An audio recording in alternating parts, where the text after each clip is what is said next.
I know it's early, but man, it really feels early this year. And that makes today Palm Sunday. Traditionally, I would preach on the triumphal entry of Jesus into the city. But we're bringing this series to a close, and I want to focus on a different text this morning. We've had some really good topics that we've been able to look at throughout the series of this idea of the cross before me, of how would I live if I knew that on this day, this was my last day.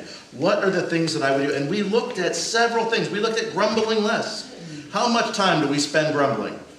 Probably more than we'd like to admit. We talked about listening more. So often we have conversations and we walk away saying, what did we just talk about?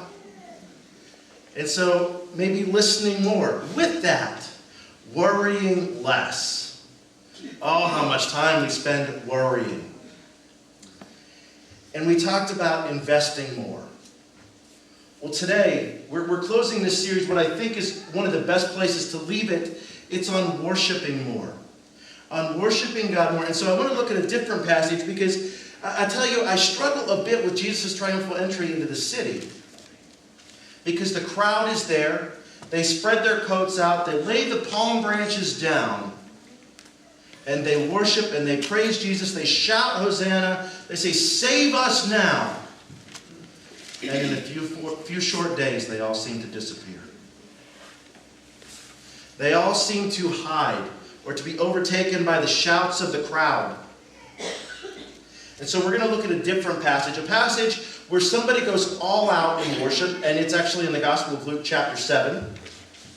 You're going to find a similar but not the same story in the Gospel of Matthew and also in the Gospel of Mark and in the Gospel of John.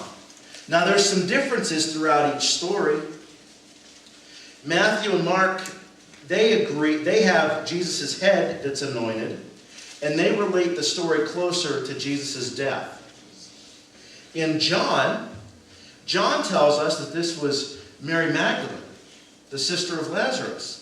That she is the one who does this anointing. But Luke gives us something different. And so I want to challenge you not to look at this and say, oh yeah, I know that story. Or to say, oh, well, this is Mary Magdalene. Or to say, well, why is she anointing his head when it's his feet here? I want you to hear what Luke has to say. I want you to hear the gospel according to Luke, because he has a special message that the other messages don't convey. And so it's Luke chapter 7, verses 36 through 50. Now one of the Pharisees invited Jesus to have dinner with him. So he went to the Pharisee's house and reclined at the table. When a woman who had lived a sinful life in that town learned that Jesus was eating at the Pharisee's house, she brought an alabaster jar of perfume.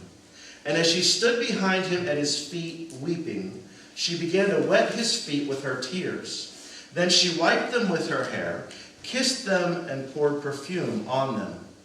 When the Pharisee who had invited him saw this, he said to himself, if this man were a prophet, he would know who is touching him and what kind of woman she is, that she is a sinner. Jesus answered him, Simon, I have something to tell you. Tell me, teacher, he said. 2 men owed a certain moneylender. One owed him 500 denarii and the other 50. Neither of them had the money to pay him back, so he canceled the debts of both. Now which of them will love him more?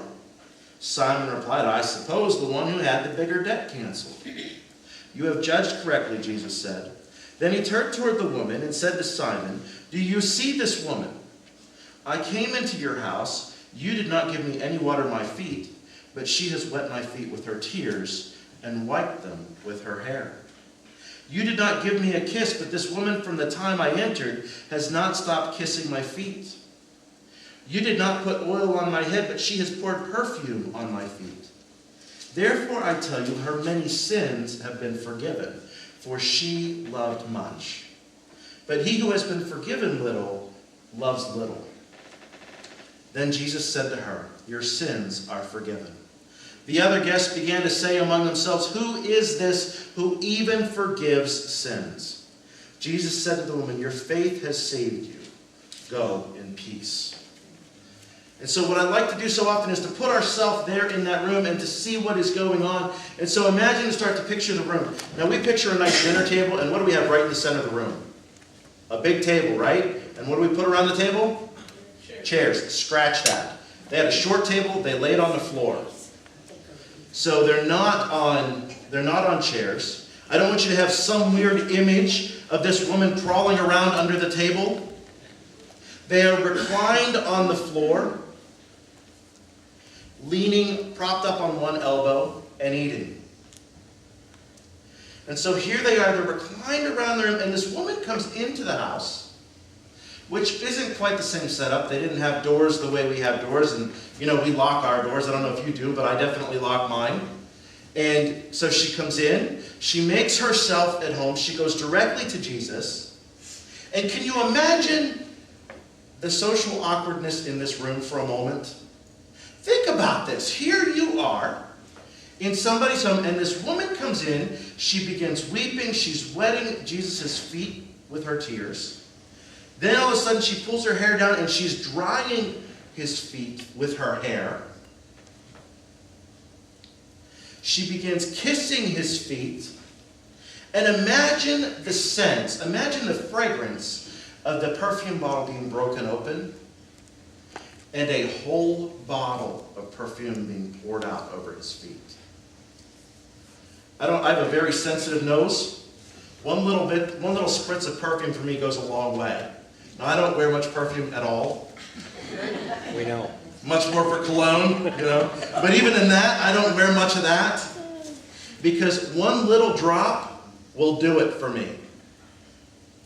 Imagine a bottle being broken open. It's pretty powerful, isn't it? Do you think there was anyone in the room who didn't realize what this woman was doing? They all saw her. If they didn't see her, if they didn't hear her, they definitely smelled what she had done. It permeated everything in the room. It's in a very intense and a very awkward moment, all wrapped into one. It's not what anyone expected to see. And I guarantee that every person in this room, or in that room by that moment, realized what this woman was doing. They caught that she was doing something different than everybody else. And so I always like the self-talk rules, because when something awkward happens in a social setting, don't we talk to ourselves? Why is she doing that? What were they thinking here? Well, I certainly wouldn't have served this to Jesus, Simon. We all have those comments that we make and we keep inside of our head.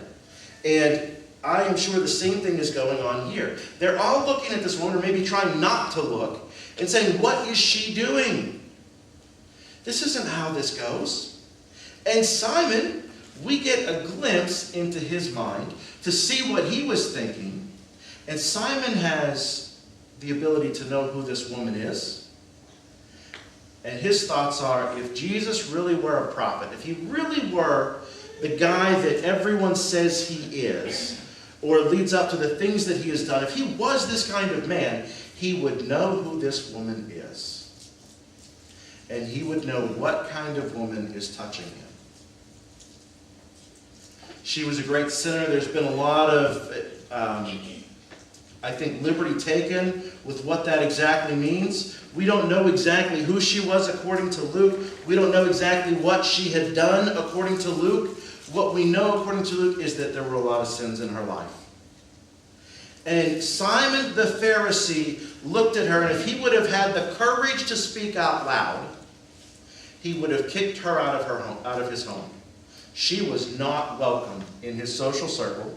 She wasn't welcome in his religious circle. She certainly wasn't welcome in his home, and she definitely wasn't allowed to touch him.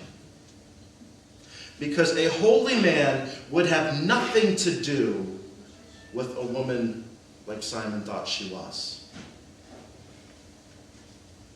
What I love is that Jesus does nothing like Simon. He does nothing the way Simon did. Simon would have kicked this woman out, guaranteed. Jesus doesn't. In fact, we don't even get the picture that Jesus minds what she's doing. I can't imagine someone kissing my feet. I don't like my feet touched. I don't. I know there are some people who love a good foot rub. I'm not one of them. So if you touch my feet, you better believe I'm going to know. Just about, right, Mary? In fact, I will tell you that we always do a foot washing and communion service, which is Thursday night, by the way, at 7 o'clock. Nice little plug for that. We always do this, and I participate because I know the value in it, but it is difficult for me. And so here this woman is wetting Jesus' feet with her tears. I guarantee he felt them. And then she dries them with her hair. She is kissing his feet and then pouring expensive perfume on it. He knew exactly what she was doing. He wasn't caught up in a teaching moment. He didn't just overlook it. He knew what she was doing, and he let her do it. And then he has this great moment of teaching for everyone in the room and for us today. Jesus begins to do a compare and contrast between Simon and the sinful woman. And I only identify to her that way because that is how Luke describes her. Luke does not give her a name. She is this woman, and we have Simon the Pharisee. When you were to put them up in the social circles, who would win? Simon, hands down. Every time Simon would be the respectable person, he was the religious leader. And so Simon is compared to this sinful woman. At first glance, you would think that Simon wins this hands down. But that's not the case at all. Jesus says, "You did not, but she did," 3 different times. Jesus says, "You did not give me water for my feet," but she wet them with her tears and dried them with her hair. "You did not give me a kiss," but she has not stopped kissing my feet. "You did not put oil on my head," but she poured perfume on my feet. Imagine being Simon for just a moment. You are a good person. You are a good church-going person. Maybe even an elder or a deacon or a pastor or some sort of religious leader, and all of a sudden you are being compared to this person that you wouldn't even want in your house, and you're losing.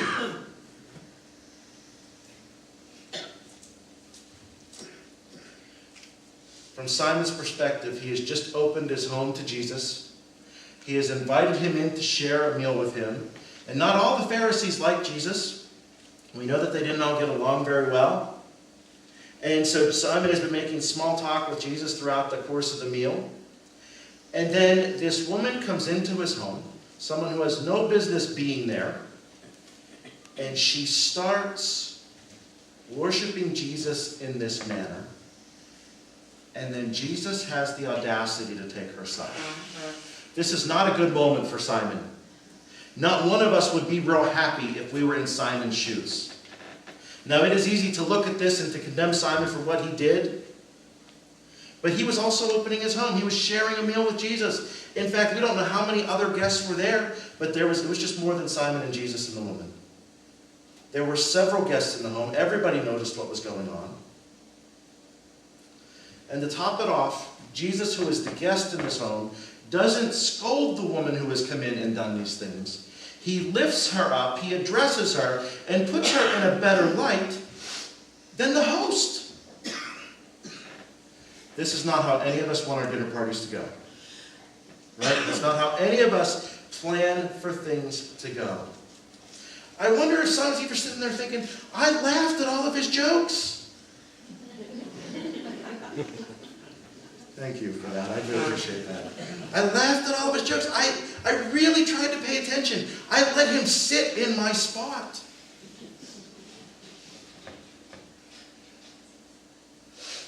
And imagine the internal dialogue going on within Simon at this moment.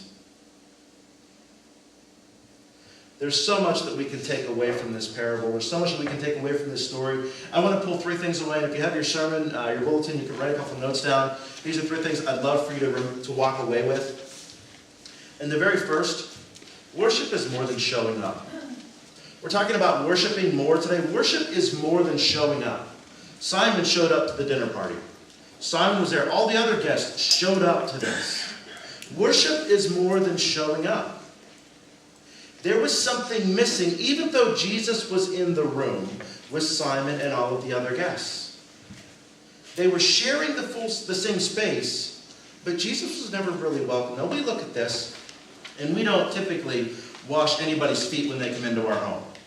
We also have a much better plumbing system. We have socks and shoes that cover our feet. We bathe, hopefully most of us on a daily basis, if not at least every other day basis, right? And so we keep ourselves pretty clean. We don't walk around in stuff that doesn't smell too good, but it was not the same culture. Everything was very different. In fact, you didn't have indoor plumbing. A lot of the times you would dump stuff out the window. And it didn't smell the best, and you didn't have somebody who was cleaning up after all the animals that were walking around through town. It was a pretty rough area, and so to help someone when they came to your home and to be a good host, one of the first things you would do was to have their feet washed. You would clean them up a little bit. We don't wash our guests' feet, but when I invite people to my home, I invite them to take off their shoes. Do you know the reason for that? It's an invitation to stay for a while. I invite them to take their shoes off, and I try to take their coats. Not because I collect coats. I'm going to give them back later, right? But inviting someone to take their shoes off and asking if you can hang their coat up for them, it is an invitation for them to stay and be a guest in your home. It is saying you are welcome here. By contrast, when salesmen or the occasional Jehovah's Witness shows up at my house, those aren't things that I typically do. Do you know why? I don't plan on them staying long. And so if you show up at my house and I don't take your shoes and I don't take your coat, guess what? There's a message here. And so as Jesus goes to Simon's home, Simon doesn't do the customary things to welcome Jesus in. It's like saying, hey, Jesus, keep your shoes on, keep your coat on, just in case you need to bolt out of here. And the same is true about worship. There was more to worship than just showing up. Now, before I was ministering, and even since then, I've had quite a few opportunities to sit on the other side of the pulpit, to sit where you are. And there have been times, and even now, where I've shown up and it was amazing. You could just really sense God's presence. And I felt like I got amazing stuff out of it, and like it was just for me. And then there are those days where it was like there was nothing. In fact, there were those days that I even had trouble concentrating.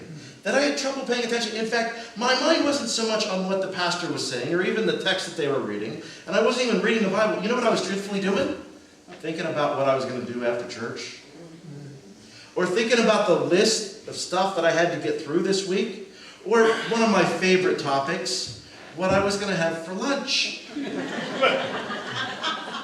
And I would sit there, and then church would be on. I'm like, wow, that was kind of a waste. Well, guess what? I hadn't put much into it. I showed up, but there wasn't much else. I didn't really begin to invest. I didn't really begin to engage. And I was thinking about this. There was a story that came back, and I can't even remember the gentleman's name. I knew him when I was a youth pastor many, many years ago. That is getting longer and longer. It was like my first professional role in the church. And so here I am, this youth pastor, and I'm so excited about ministry. I couldn't imagine anything not going well in ministry.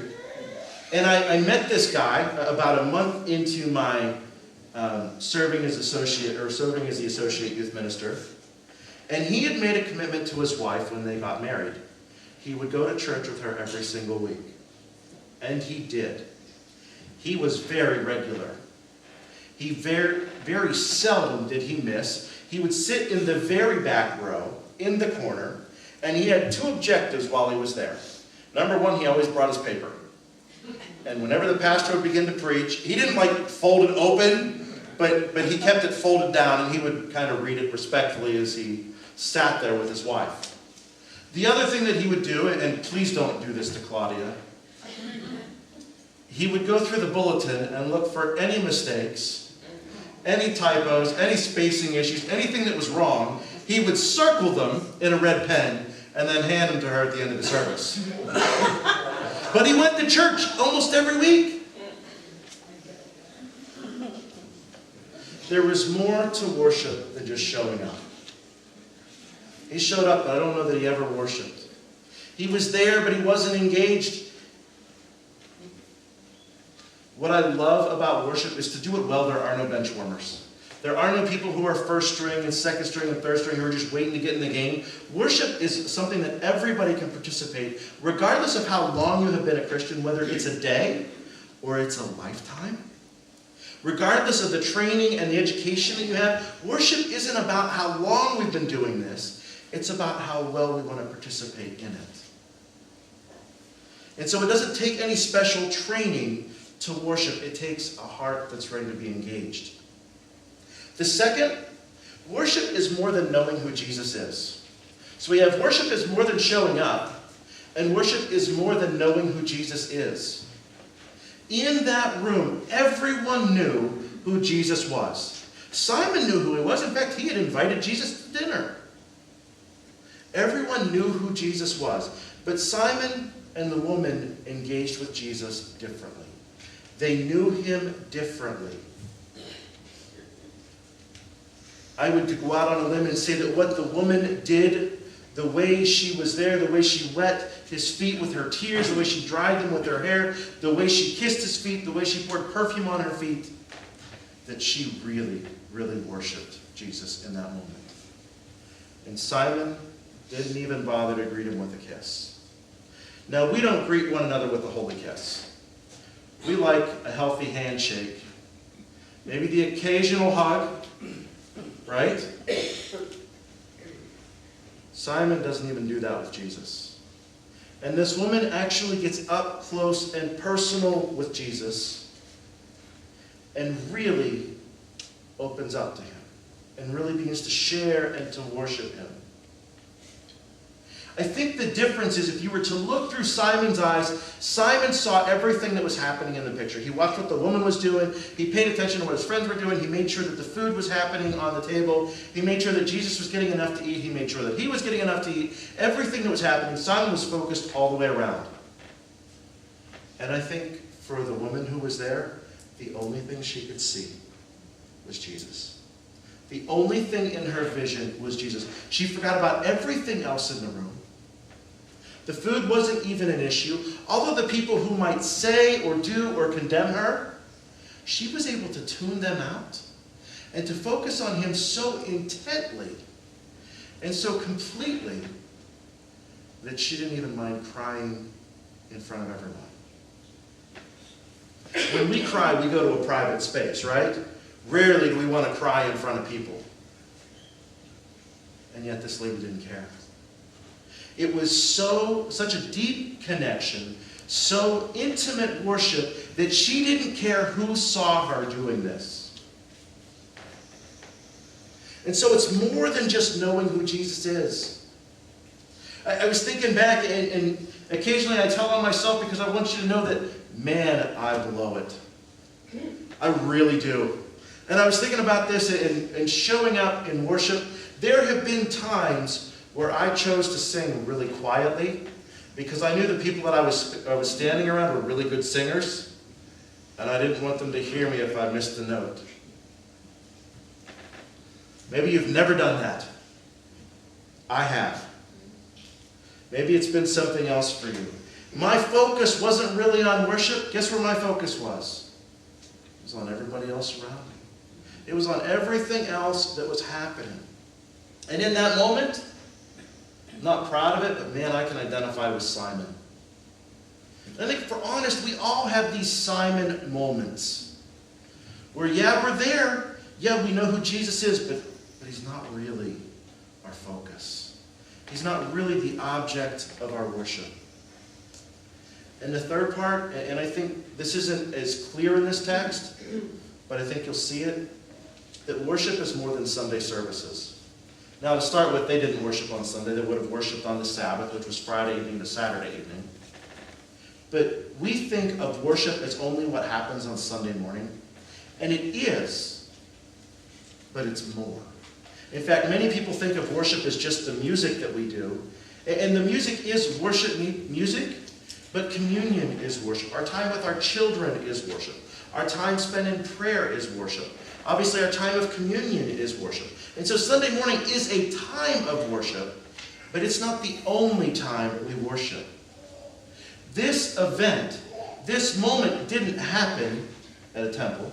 It didn't happen at the synagogue. This wasn't in their church or in their worship location. This was in a private home. And I can almost guarantee it wasn't on the Sabbath, because they were gathered together and eating. They were celebrating. There was work being done. And you would not do that on the Sabbath. You would stay at home. You could only do so much, and having a party wasn't it. And so here it is on a non-worship day, a Monday through Saturday for us, and this lady is completely focused and engaged on Jesus, regardless of everything else around her. Now compare that. Simon lived in the temple. He was there all the time. He probably had keys to let himself in. The woman wouldn't even be allowed past the front door. She would not even be able to really go in and to be part of this. And so Simon knew how to worship throughout the week, or at least on that weekend day. The woman probably wouldn't even be allowed to. And what we see in this moment is that when she gets the opportunity to connect with Jesus, she doesn't miss it for anything. She does everything she can to let Jesus know how much she loves him. She goes to lavish extremes to worship. And she was more focused on worshiping Jesus than following the social customs, than paying attention to the religious days, than just being at church on time. She was focusing on honoring Jesus regardless of the personal cost. There's an old story about a village in Spain, and the villagers one day got wind that the king was coming to visit. This was new. This was exciting, because it was the first time that the king, any king, had ever visited this little small village. They were so small they barely made a dot on the map. No one in the kingdom paid much attention to them. And so to get word that on this day the king is coming to see you, you can imagine the buzz. They were excited. And imagine the president coming to Meadville, like him or hate him. Imagine the president coming, everybody would know, right? Everybody would know that this important person in our society is coming to our small town. Everybody knew the king was coming. And so they were thinking about it, and the village council decided, boy, we just don't have much to offer the king. We're such a poor village. We don't have a lot of pomp and circumstance that we can do to make the king feel special. But there is something that we all do. They all made their own wine. Now, in many Church of God churches, you wouldn't tell this story, okay? But I'm going to go ahead and share it. And so they all made their own wine. Now, most of us who are in Church of God Holiness, we wouldn't even talk about it, right? But here these villagers are, and they make their own wine. And some of it is really good, and some of it's mediocre. And so they decided to ask everyone in the kingdom to donate a glass of their best wine to the king. And that they would all be responsible for pouring one of their glasses of their best wine that they have, the stuff that they're reserving for some special occasion, into a barrel. And then when the king comes, they will get him a glass of this wine that everyone has contributed to. And so that's what everyone agrees to do. Sure enough, one by one, they all pour their cups in, they line up, they end up with a full barrel of wine. The king arrives on the day as promised, and the church council leader goes up to him and says, "Oh, king, we didn't have anything really wonderful and special to offer you, so what we did is we all contributed a glass of our best homemade wine for you as a gift as a way to honor you, as a way to say thank you for everything that you've done. And so the king goes over to the barrel and he puts his cup underneath and he turns the spigot and opens it, and the wine begins to pour into the glass, and the king tastes it. Says, tastes like water. Had some reverse miracle occurred where the wine had been turned into water? Nope. Each villager had reasoned to himself, well, if everybody else puts in a glass of their best wine, I can put in a glass of water and save mine for later.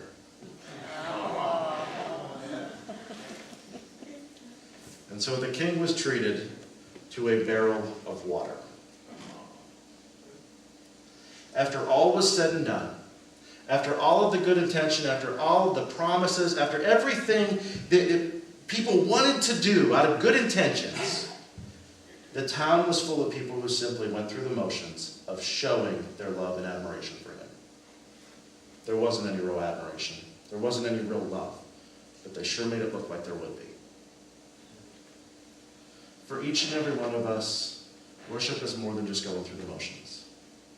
It's more than just showing up on Sunday, and I think that's good. I think that's a place to start. I think that's a good place to connect and begin. And I will tell you that for me in my personal life, if I miss, it is harder the following week. And if I miss 2, you better believe 3 is even more difficult. And you can say, well, you're a pastor. How many do you miss? Well, I haven't always been a pastor. And some of those college days were pretty rough. I'd love to say that I was an amazing college student. I went to church every single Sunday. Guess what? Sometimes I went to church with Pastor Pillow and Sister Sheets. Never made out of bed. Never made it. You like that one, don't you? You are welcome. You can use that later. That was Bedside Baptist, in case you didn't know. I'll stop there. Connecting is good. It is a start. But it's not where worship necessarily happens. It's the beginning point for it. And so what is real worship? What does it mean to worship more? I think it means to do something along the line of what this sinful woman did with Jesus. It is to connect, to give ourselves, and to let nothing stop us. To sing out loud, whether there are people around us who can sing and we don't think we can. To go even when people would say, well, why are you going to church today? Or to give an expensive gift to God, not so that everyone is proud of it, but because it's what we feel called to do. No one asked this woman to break the bottle of perfume open for Jesus. No one was sitting there saying, well, we will give you tax credit if you do. She did it because she wanted to. It hit at the very center of her heart. And worship is all about who we are at the center. Whether we love Jesus with all that we are, or we know the right things to do and say. And so if you want to worship more, really, really, really give Jesus the keys to your heart. And that means the keys to everything in your life. It's the key to our time. It's the key to our attention. The key to our wallet. The key to our friendships. The key to our focus. The key to our schedule. It will impact every area of our life. And so this week, I would encourage you to worship through every single aspect of daily life. Going to sleep truly can be worship. Some of the best night's rest I've had happened when I fell asleep in the middle of prayer. You wouldn't think that could happen, right? But it does. There's something about resting right there. Washing dishes can be very much worship. Vacuuming can be worship. Housework can be worship. Shopping can be worship. Being kind and pleasant at Walmart can be worship. Being kind while we drive can be worship.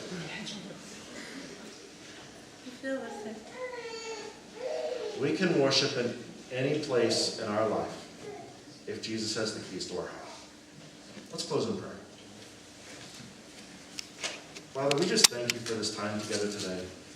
God, we are good at showing up. We are not always so good at worship. God, help us to worship you fully. Help us to worship you the way this woman did. This woman who Luke identifies as sinful. God, help us to focus on you no matter what is going on in our life. Whether it's in the room that we're directly in, or it is off in the distance, something that's coming. Father, help us to just worship and to love you and to really have you at the center of our heart and life. God, thank you for today. Thank you for this time together. Thank you for the ability to gather together this morning and to sing, to learn, to study, to grow. God, we just ask that you would help us to truly worship you, to know what it means to focus on you with all that we are. And God, if we've never invited you into the center of our being, into our hearts today, God, we stop and we do that. We know that you love us just as we are. God, forgive us for our sins. Forgive us for the times that we are like Simon. Forgive us that when we assume that showing up is just enough. It's in Jesus' name we pray. Amen. Hey, this morning I would just encourage you.